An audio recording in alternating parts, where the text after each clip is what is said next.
We're bringing developing news and the stories behind the headlines. This is Story Conference or Storycon. I'm Lingao, and some stories are watching this Friday, August 16. The Supreme Court orders Malacanang, Congress, and other concerned agencies to answer a petition blocking the transfer of some 90 billion pesos in PhilHealth funds.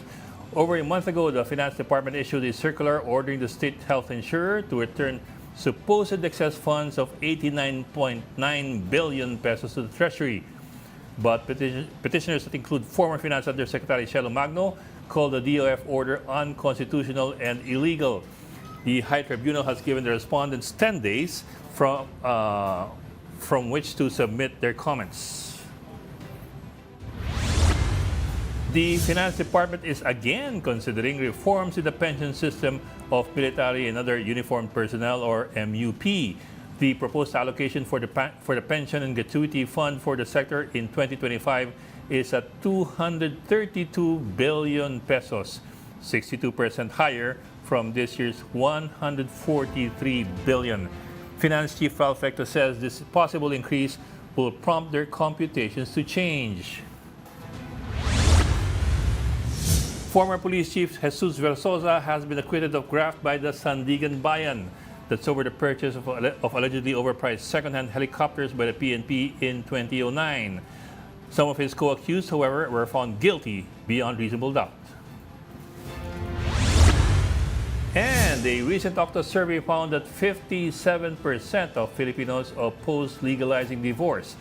30% said that they support it, while 4% are undecided. The poll was conducted from June 26 to July 1 with 1,200 respondents. And join us again today, this weekend, as always, Pamintuan, editor-in-chief of the Philippine Star, and of course, Storycon's resident political pundit, Tito Ronald Llamas. Good afternoon, Hi. Ami. Happy Friday, Ronald, and Happy weekend. Happy weekend. Kita mo happy naman, no? weekend. Si Ami, mukhang sexy ang kulay niya ngayon. Dilaw na dilaw, ano? Dilaw. Ninoy Aquino Day. Ninoy Aquino Day. Nagagalit yung mga progressive groups. Bakit daw nilipat yung Ninoy Aquino Day? For tourism purposes. Ano yan, di ba? Holiday economics. Long weekend. Hindi kasi hanggang Monday yung bakasyon, di ba? Mahaba-haba, 4 days yun, 4 days. Kaya may iwan si Lingao dito. Ah, ganun? Sino sabing papasok ako? Dalawa lang yun. May iwan si Ami dyan. Si Ami, wala akong choice si Ami. Wala ako next week. Okay, tama to. Tingnan mo, parehas kaming wala. Nagliglagan sila. Si Ajan Acosta na lang yung matitira dito. Anong, namomonitor nyo ba, Ami, yung quad? Yung ngayon? quad. Sa quad? Yung 4 na komite doon Medyo sa very Pampanga. dramatic Very dramatic na yung resulta ron initially. Yung alin? Yung sa quad. Teka, para malinaw ko, yung joint hindi pa. public hearing para sa mga tao. Joint public hearing ng House Committees on Dangerous Drugs, Public Order and Safety, Human Rights, and Public Accounts. Kaya quad, 4 na committee nagsabay-sabay. Sa Pampanga? Yeah. Okay. May balita ka na, Ami? Wala pa. Meron ako yung sagot. Puro court case Hindi puro court case yan si Alice Go. Sumagot, political harassment lang daw yung mga binibintang sa kanya. Wala daw siyang kinalalaman dyan sa mga pogo. Sumagot siya through the lawyer, of course. Kasi hindi natin alam kung nasan siya. Tapos may isa pang case, court case, important sa Baguio. May kinonvict na mga PMA fuel, dating cadet for hazing. Pambihira to, they got life terms. Wow. Yung kay dormitorio case, remember, that was in 2019. Baka nakalimutan na ng mga tao. Mga before the pandemic kasi. Pero at least ngayon, merong na-convict. Life term. Is that the first time may convict or the first time may life-term sentence for hazing? Ang natatandaan ko, parang ngayon lang ako nakarinig ng lifetime kasi parang hindi natututo mga kadete natin, saka mga estudyante. Tuloy-tuloy pa rin yung hazing despite two laws already against hazing. Alam mo, Tuloy-tuloy pa rin. ang intindi ko dyan, in other countries like in the US, walang hazing doon sa institutions, sa education institutions that develop the military. The hazing happens when you get to the unit.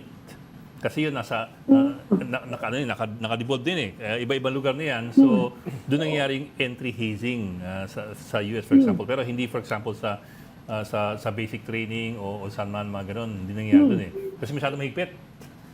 Pero sa unit kanya Kaya nga, dito wala nagmo-monitor dito Kahit saan dito, PMA, PNPA, pati fraternity, pati sa UP, napakarami na dyan na nangyaring hazing. It's the norm, not the exception. Oo nga Saka pati yung law natin na higpit-higpit Dapat pati school administrators liable. Pero nangyayari pa rin yan, tingnan nyo.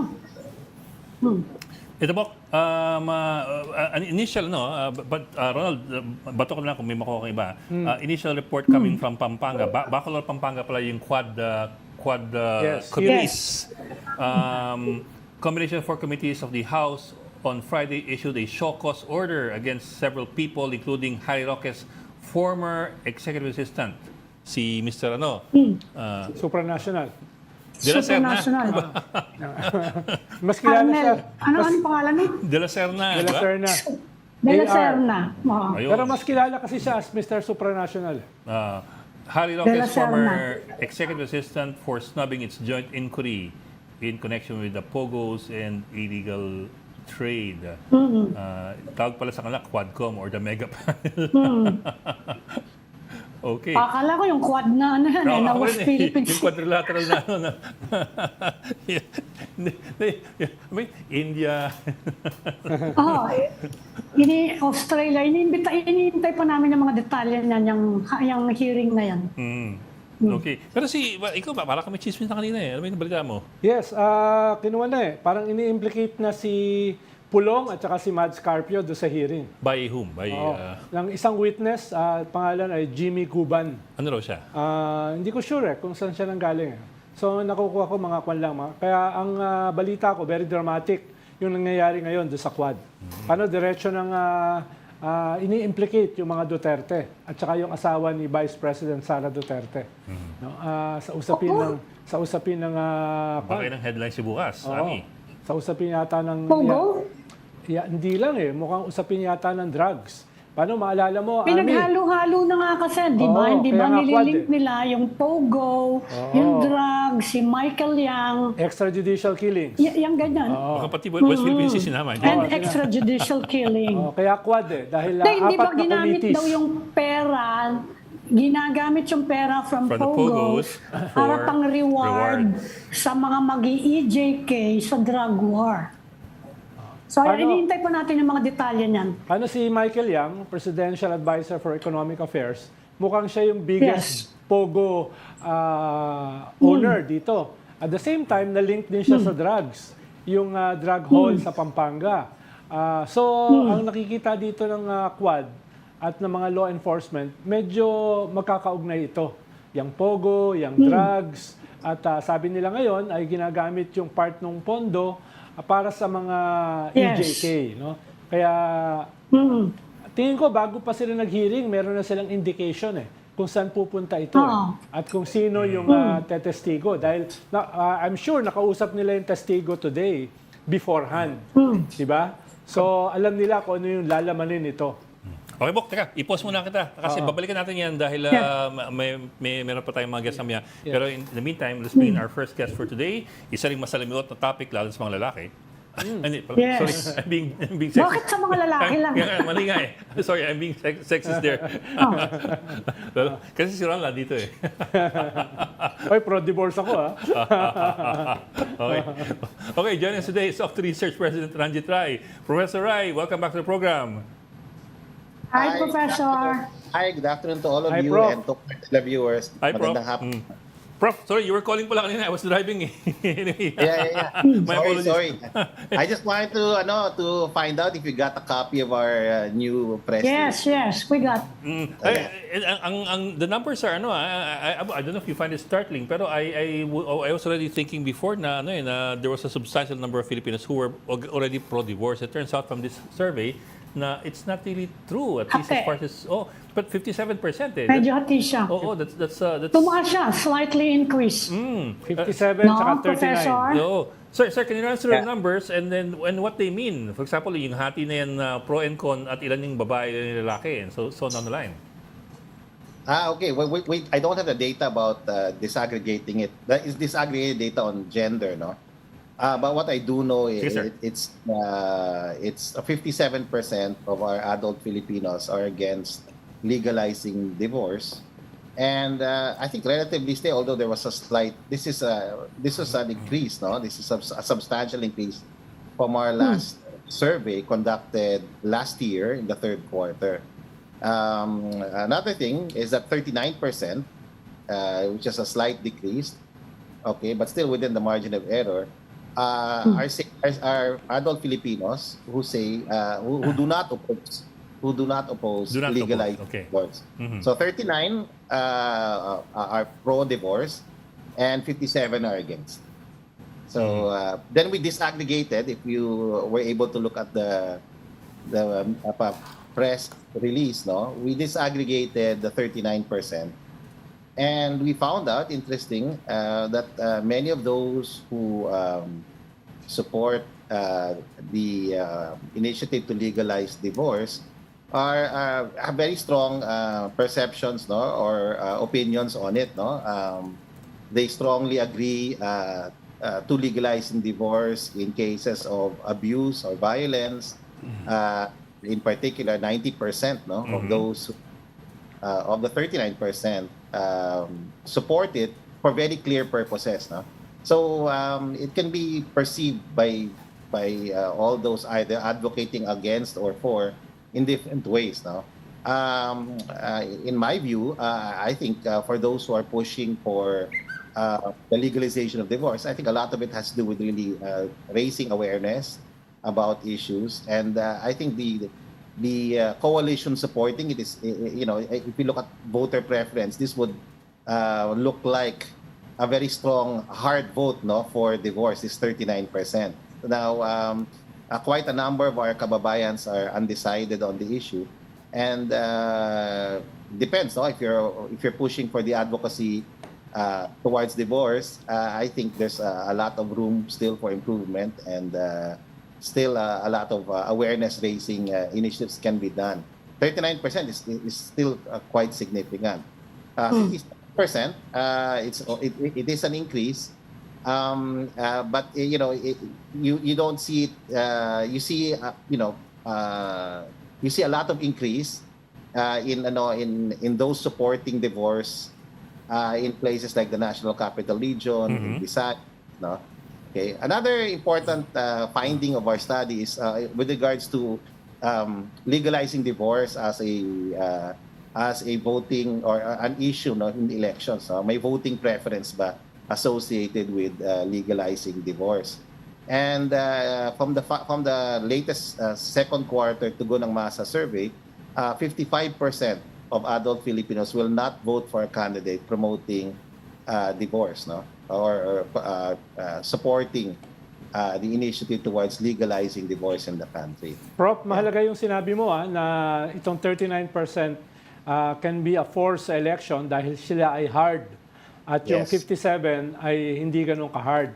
Paano nyo i-deconstruct yan, Professor? Paano nyo nasabing ito ay hard at ito ang soft?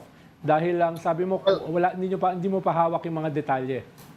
Hindi ko hawak ngayon ang detalye, pero ang impression natin is that yung 39% who are pro-divorce are pro-divorce largely because they have a strong position on the issue.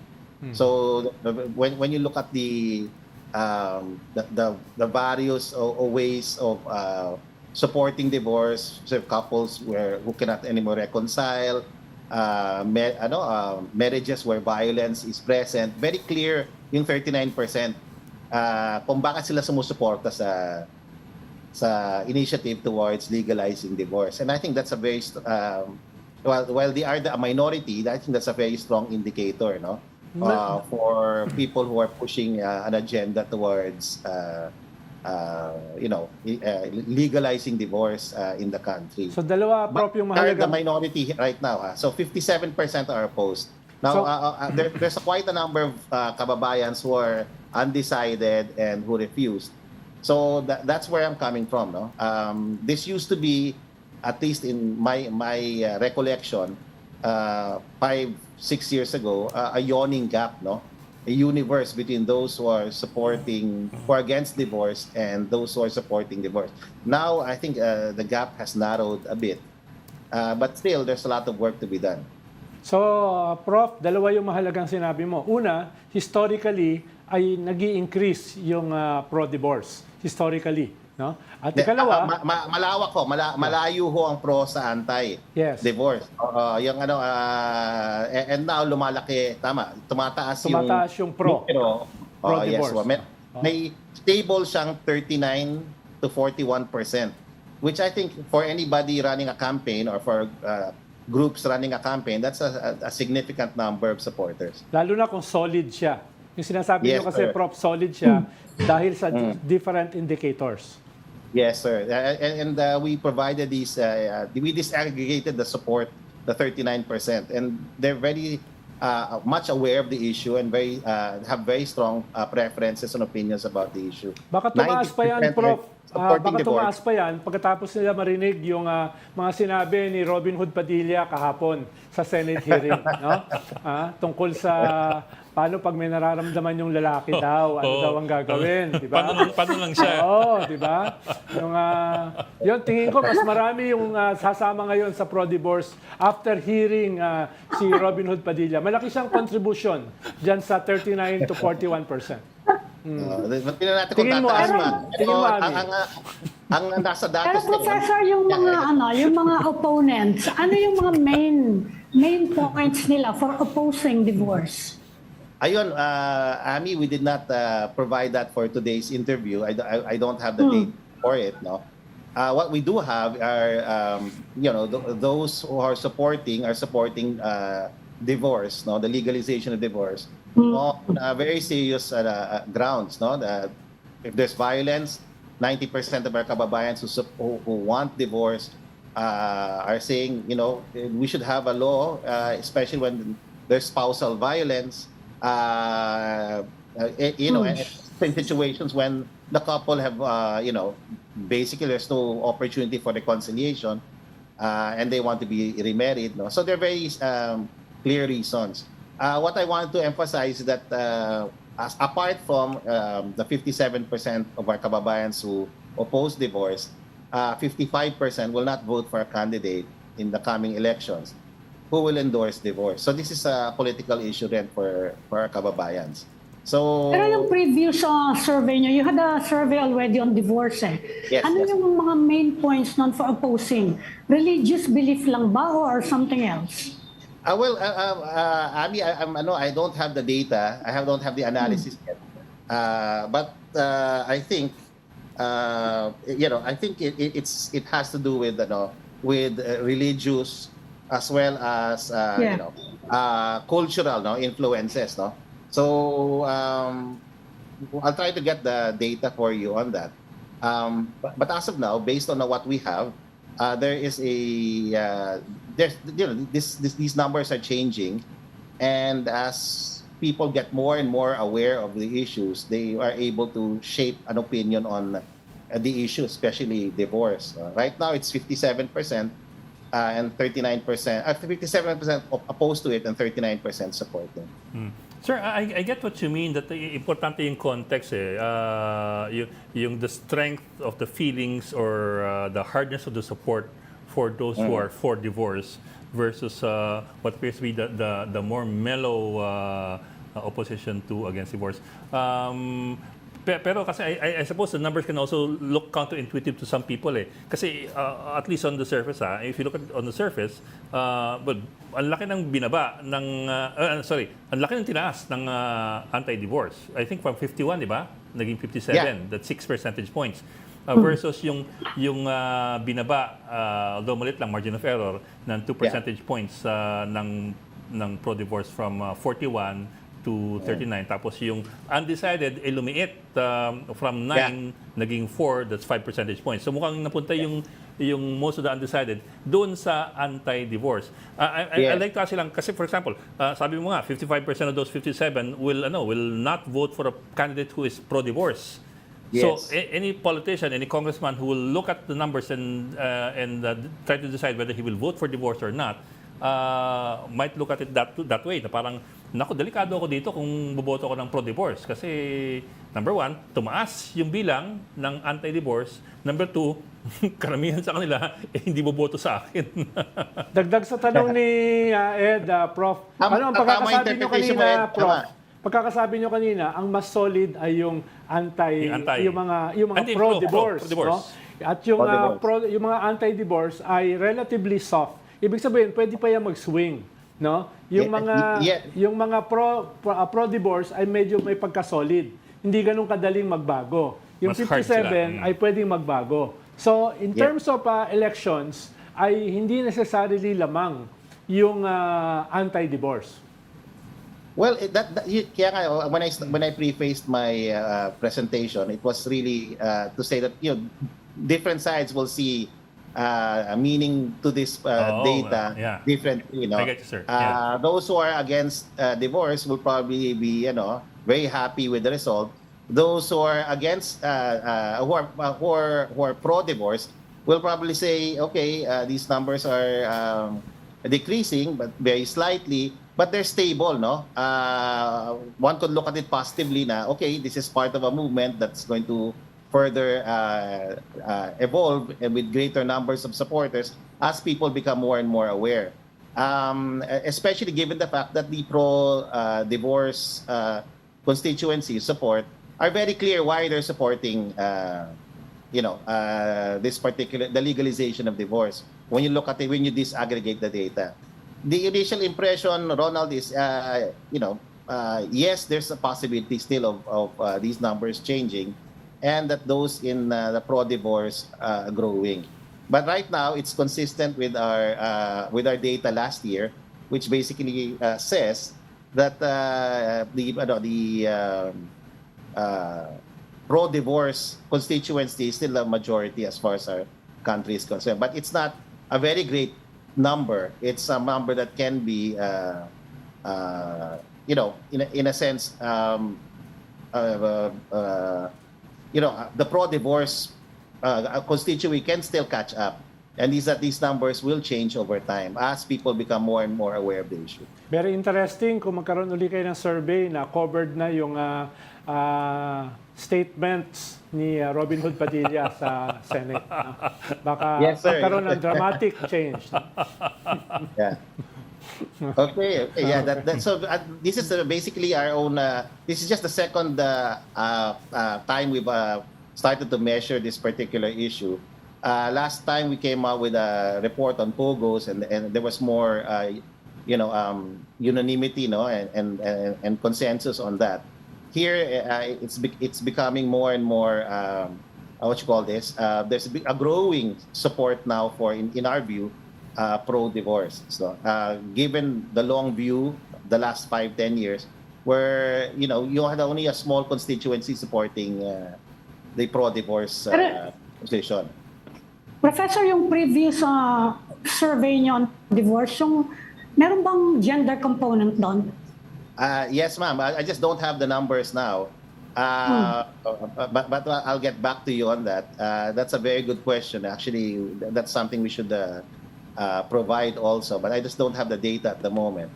What we do know is that there's, for example, in certain issues like voting for a candidate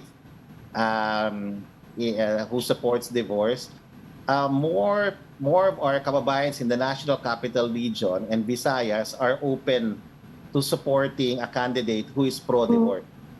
So in Visayas, it's 50%. In the National Capital Region, divorce on the whole, when you look at the probes, is still quite popular. And 44% will vote for a candidate who supports legalization of divorce. So these are interesting elements of the probe. they will obviously be studied by different groups, okay, and they will have their positions on the issue. But our kababayans in the National Capital Region and Visayas have, in a sense, are more leaning towards pro-divorce than anti-divorce. Interesting yung magiging data nyo para i-disaggregate yung survey, Prof. Kaya sana kung makuha nyo na, paki-share naman. Yes, sir. Yeah. On a different note, Prof, bago tayo magtapos, nabanggit nyo dati na magkakaroon kayo ng survey para sa presidential preference soon. So, ano yan? How soon? Next month? Next week? Talagang hindi pinakawalan. Next week lalabas. Next week sabi ko sa'yo. Ayan, sorry, ang daming reports na kailangan ilabas. So we finished the reports that need to be released to clients in the first 2 weeks. No? But we're releasing the public information for public service information of OCTA, and this is one of them. So on the issue of divorce, we provided. On the issue of POGO, we provided already some data, and then next week we promise to provide a glimpse of a match up between the two possible contenders in 2028, which is still very far away. Just for the information of the public, no? We have some data coming out on the West Philippine Sea also, and so we'll release all of that. Including our trust and approval ratings of the President, the Vice President, the Speaker of the House, and the Senate President next week. Yeah. Mukhang so weekly yung... Makaawayin uli kayo, Professor, ng VP, ha? Lagi kami naaway naman eh. So, we get shot as the messenger. We're just the messengers, and we often get shot. No? But again... data coming from our kababayans, and hopefully this can be insightful for those who are interested to find out how our country thinks on a range of issues. Mukhang weekly yung striptease nyo, Professor. Yan ang gusto ni Ed. It's unintended, but we release it weekly. Yeah, there's still quite a number of probes. We're coming out with our hunger and poverty data, which I'm going to say, increased during the last quarter. And we will also look at joblessness. So we're going to release all of that in time once we firm up the reports. So na-factory nyo na dyan, itutuloy nyo pa rin yung mga pro-Duterte, pro-Marcos. Yeah. Itutuloy nyo pa rin yan. Yeah, we got a lot of flack for that. That was a commission survey, as you know. Now, in the second quarter, we just, because Ami and Ronald suggested we should just continue studying it. Naisip pa kayo. We released it. And the reaction has been, very significant, no? And, it's interesting, no? I think we can improve on the probe. And we're really asking more questions in support of the, like you guys are asking, that the independence, what constitutes the independent group, no, or constituents we actually support. So in the third quarter, we're going to ask that question now. So if you're independent, what does it mean to be independent? Who are you supporting, or what group are you supporting? So we'll try to get an idea what are kababayans who are numerous, no, at 42% and 44%, no, who categorize themselves as politically independent, no, and supporting, what movements are they supporting. We'll find out. The September, we're going to run one in our third quarter in August.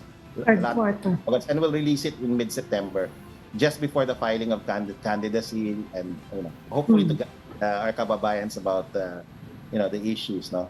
Ito kasing editor ng Philippine Star, ang daming tanong, di naman nagbabayad, no? Hindi, public service naman yan, kaya okay lang.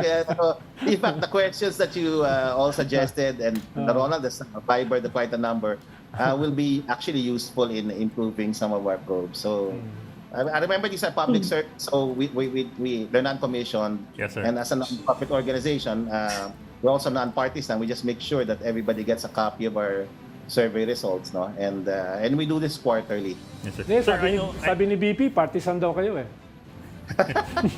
Partisan for the truth, no? Truth telling and Bias truth ba kayo? seeking, Bias? no? Yeah.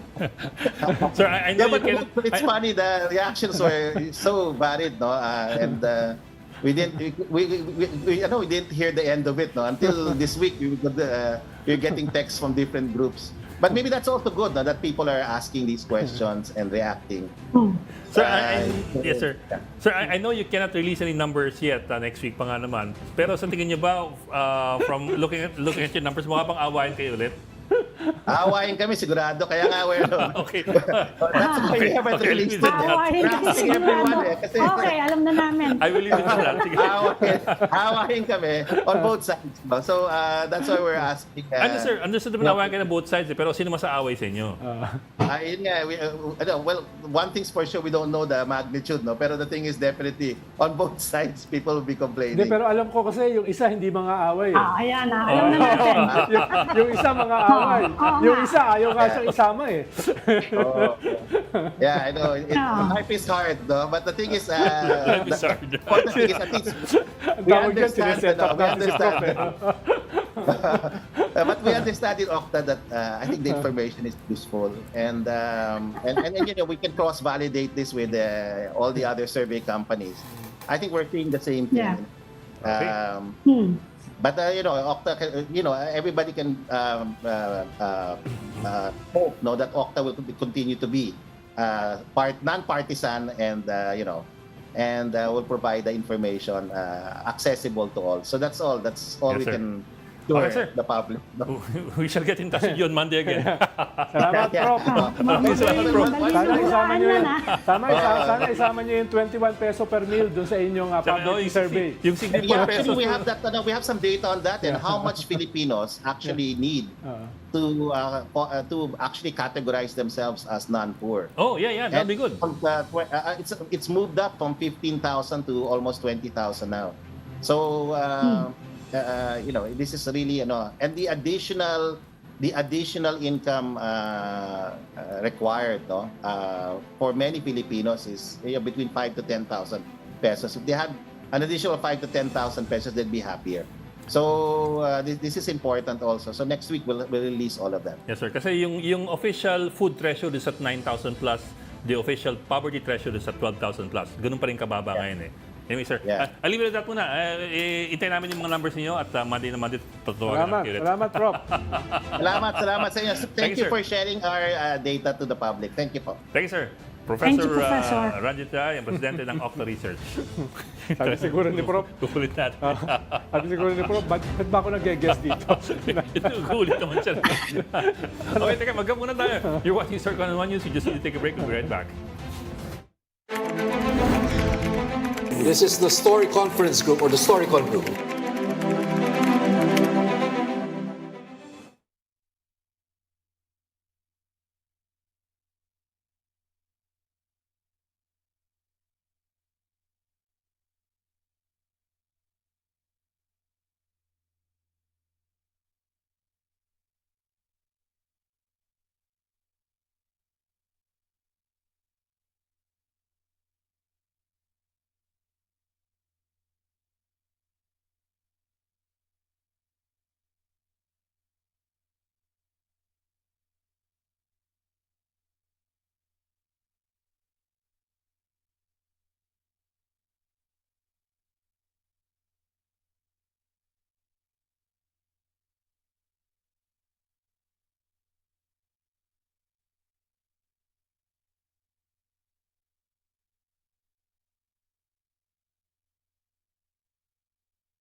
We've got developing news and stories behind the headlines. This is Storycon. Welcome back. I'm Lingao with Pamintuan of the Philippine Star and Tito Ronald Llamas, our resident political pundit. Now let's get updates from the first hearing of the lower house's so-called quad or mega committees. We have correspondent of News 5, Marian Enriquez. Maan, kamusta dyan? Maan, kamusta dyan? Hello, Maan. Can you hear us? Choppy. Hello. Yeah, go ahead. Yes, magandang Ayan na. hapon. Bok, andito nga tayo ngayon sa Bacolor, Pampanga, no? Dito nga dinaos Pwede yung lakasan. yung kauna-unang pagdinig ng committee dito sa link o yung kaugnayan ng mga pogo, illegal drugs at EJP case nung panahon ni Pangulong Rodrigo Duterte. At kanina nga, no, mga mag-1:30 p.m., hinarap nila, no, naglabas sila ng isang testigo na nagngangalan si Jimmy Guban. Kung maalala ninyo sa yung dating Customs Intel Officer na lumabas na rin sa mga Senate hearing tungkol nga doon sa nahuling 11 billion worth of sabu na nakita sa magnetic lifter noong 2018 sa Manila International Container Port. At kanina nga sinabi dito, no, pinangalanan niya, idinawit niya yung pangalan ng economic advisor ni dating Pangulong Rodrigo Duterte na si Michael Yang. Gayon din yung nagngangalang Man, Cardo at Pulong. No, na sinabi nga niya ay si Congressman Pulong Duterte raw at yung asawa raw ni OVP Vice President Sara Duterte na si Man Cardio. Sila raw yung sinasabi niya nga nasa likod daw. Itong mga shipment na ito, nung shabu shipment na nakahuli nga daw noong 2018. Pero kanina, no, syempre, tinanong nila ng mga mambabatas, ng mga congressman dito, paano ka namin paniniwalaan? Kayong iba yung sinabi mo noon, no? Matatandaan po ninyo, ang idinawit niyang pangalan noon dati ay si Colonel Asierto na siyang may kinalaman daw doon nga sa magnetic lifter sa mga sabu doon, importation. Pero sinabi nito ni Guban na 2023, October last year, nung nirecant na daw niya yung kanyang testimonya at takot daw siya talaga noon na magsabi ng totoo. Kaya ngayon siya lumabas at nirecant na nga yung kanyang mga pahayag. Sinabi rin niya kanina, no, na hindi naman niya, kasi tinanong din ng mga mambabatas, nakita mo ba to personally? At sinasabi. Man? Nawala. Man, can you hear us? Nag-break up si Maan. Well, si Jimmy Guban, dati yung customs officer, nasa Intel Department yata yan. Tao yan ni Customs Port Collector Jet Maronilla nung nangyari yung 11 billion haul na shabu na yan. Yeah. Na kinasuhan nga yata nila Senator Ping Lacson, si Faildon, nung panahon na yan dahil ayaw niya ayaw niya magsalita doon sa Senate hearing. So, siyempre, dahil presidente si Digong, kahit meron tayong mga naririnig na marites implicating some of his relatives, ay walang smoking gun dahil nga siya yung presidente. Pero ngayon, ito nga nangyari. Nirecant na ni Jimmy Guban yung kanyang testimony dati.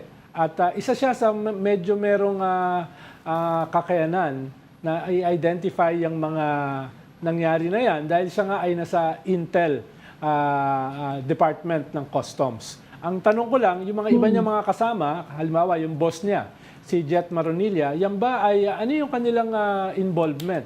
Sila ba ay magsasalita rin for or against? No? Dahil sila yung mga nakasalang nun sa Senate hearing tungkol dyan sa drug smuggling na yan. Si Man is back online. Okay. Man, sorry, Man, naputol ka. Naputol ka dun sa bahagi na ano yung patunay mo. Hindi ka. Ano patunay ni Jimmy Guban? Man, can you hear us? Maan? Yes, hello, Bok. Ayan, naririnig yun na ako? Yeah, we can hear you now. Naputol ka dun Yes. sa bahagi na ano yung patunay, ano yung pruweba ni Jimmy Guban na sangkot nga itong mga pinangalanan niya. Meron daw siyang nakausap na sinasabi niya na pangalang Paul Gutierrez, na miyembro raw noon ng National Press Club, na nagbanta sa kanyang buhay. And even pati yung mga anak niya, na sinabi pa nga daw na, alam na yung mga sa Makati, madatingan din na. Kaya, na magsinungal daw noon, at idawit na nga yung kanyang kasamahan na si Asher Pero ngayon yan, bigla pinalitan na niya yung kanyang bahay at pinawalang kinalaman daw sa tapos importation. Okay. Man, sorry, we have to reconnect you kasi it was mostly choppy. We just heard the name and everything else was up in the air. So we'll have to reconnect you. Sorry, we'd like to get that detail pero Yes. it's a bit choppy. Nonetheless, nag-improve. Can you hear us? Hindi yata nag-improve. Putol-putol siya. Magpan na lang. But remember, Ed, it's not the first time na na-implicate si Pulong Yes. dyan sa Yes. drug smuggling. Remember, there was a customs broker na tinuro din siya noon na kasama pa nga yung, di ba, nagkaroon ng dinedare pa nga na Pakita yung totoo. pakita daw Tato.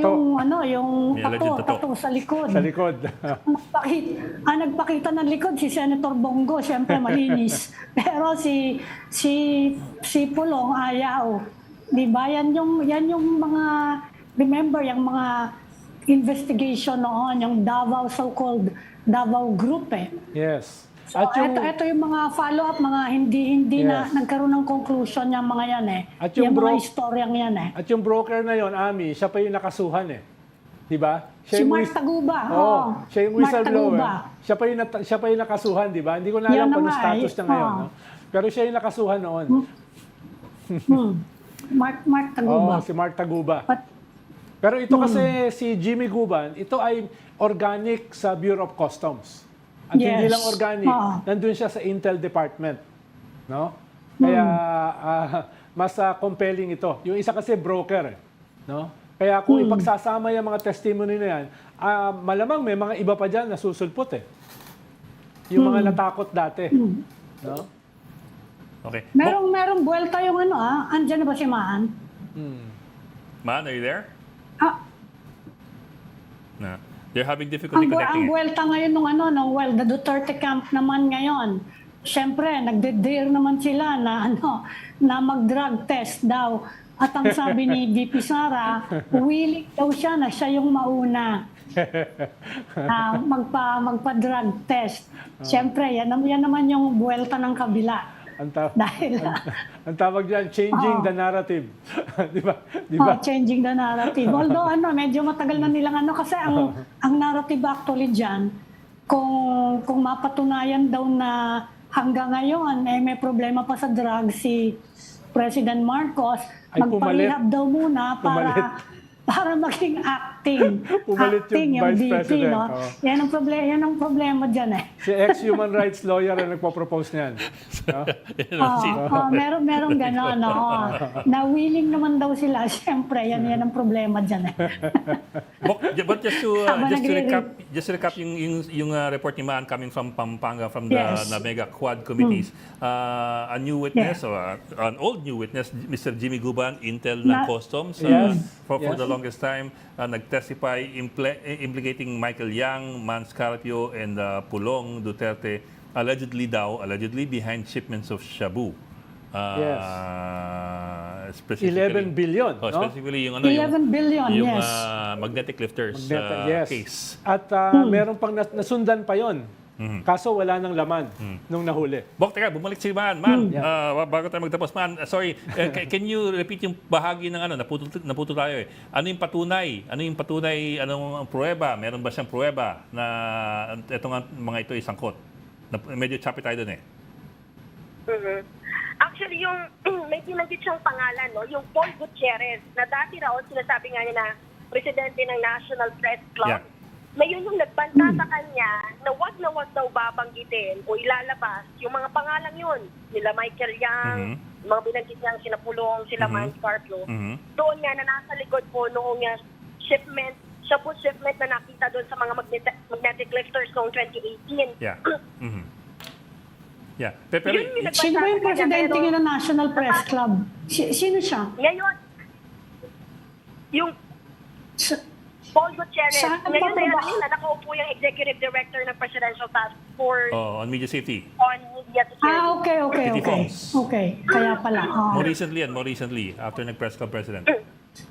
Yeah. Ewan ko lang kung siya pa rin ngayon. But anyway. Pero, Man, yun lang bang basehan niya na nagbantaan daw siya ni Mr. Gutierrez na may mangyayari kung idawit niya yung mga pangalan yan? Yun na ba yung basehan niya o may iba pa? Kasi Meron that pa would be ibang hearsay. pangalan na binanggit, yung Tess Mangawang, na sinabi niya, na taga-customs din, na sinabi nga raw na, huwag mong gagalawin yan. Alam mo ba kung kanino yun?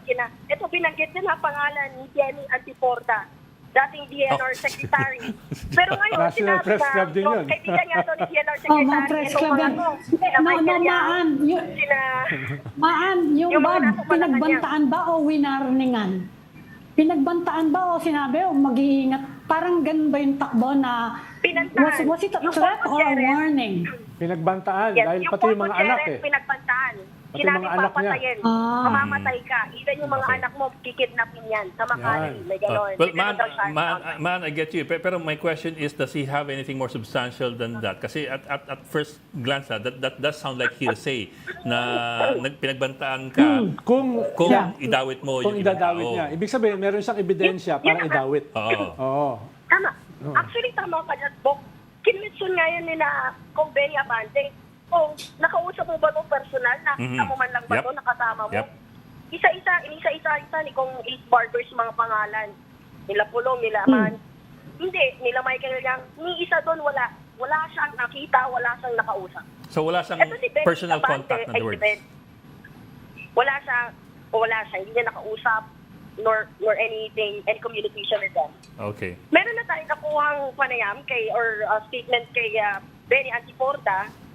Dinideny niya na nakausap or na-meet niya na itong mga to. Sina Michael Yang, Carpio, and Pulong. even Pulong. Yes. So dinideny niya yung allegation. And handa naman daw siya, sakaling pataw siya. Kasi nagmotion nga yung ibang mga kongresista dito na ang daming binanggit na pangalan. Patawag natin sa susunod. So, mamaya, after, siguro bago matapos na itong committee hearing, pag mo i-approve yun, kung naipatawag na yan, kung sino-sino, kumbaga, yung mga pangalang ipapatawag. Ang mahalaga kasi marami nang nag-raise na ipatawag. ang mahalaga kasi, Maan, dahil siya ay pinagbantaan, ibig sabihin meron siyang hawak na ebidensya. Pinagbantaan siya dahil meron siyang i-implicate ng mga Duterte. So, mahalaga, ano yun? Ano yung kanyang hawak noon, kaya siya pinagbantaan. Dahil hindi naman siya pagbabantaan kung wala siyang hawak eh. Tama. Pero as to the evidence, hindi pa niya siniwalat, no? Ng kung ano nga yun, o hindi pa rin natanong ng mabuti Okay. ng mga mababata at kung ano yung ebidensyang yun. Pero puro binanggit lang ng mga pangalan na sinabi niya, yung mga pangalan, yung tatlong yun na napakabigat nga noon, yung accusation. Kaya kailangan pa nila talagang mag-deeper. Okay. So I suppose hindi pa matatapos nila yan. Meron pa yung follow-up. Simula pa lang. Ongoing. Yes. Simula pa lang yan. Okay. Yes. Okay. Sige. At But balita ko, ingat. marami pa daw silang nakalinya na Yeah. mga ilalabas pa sa mga susunod na pagdinig. Okay, thanks man. But more than anything kasi what we're looking for is hard evidence. O yung alam mo yung personal na kausap yung ganoon eh. Going beyond yung what you might call hearsay. Pero definitely, hindi makikipag-usap yung mga yon diretso sa mga customs. Yeah, but They're not that something stupid, has no? to, in the end, something has to be connected. Yeah. Anyway, maraming salamat. Man, Enriquez, balikan mo kami pag may patuloy yung investigasyon. Thank you, man. Thank you, Salamat, Man. Man. Report live from Bacolor, Yeah. Marian Enriquez. Ang interesting dito, Ami, saan papunta itong mga hearings na ito? O nga eh. No, yun Oo nga eh. yung direction nito. Magkakaroon ba ng impeachment next week? Yun lamang, tanong lang. Tanong lang. Ikaw ba rin ba? Ikaw yung mga Dinay ang nilalaglag mo eh. impeachment, ha? Dinay. Tanong lang, ha? Dinay ang impeachment. Nung ibang congressman, ha? Nung iba, Dinay. 300 sila eh. Tanong lang Nang iba. naman. 300 sila eh. Kahit may 10 Kaya nga. mag-deny. Saka isa lang ang kailangan para Kaya nga. mag-endorse. Oo. Isa lang ang kailangan. Kaya nga. Teka. Mag-happy weekend na tayo. Kaya talaga, maabuso kayo. Weekend na weekend din. Dami mong marites, Ed eh. Oo, Monday to Marites. Maraming salamat, Ami Pamintuan ng Philippine Star at si Tito Ronald Llamas, ang ating resident Marites. Join us again on Monday at 4 p.m. for the Storycon. I'm Lingao. We are One News, all sides, all the time. This is the Story Conference Group or the Storycon Group.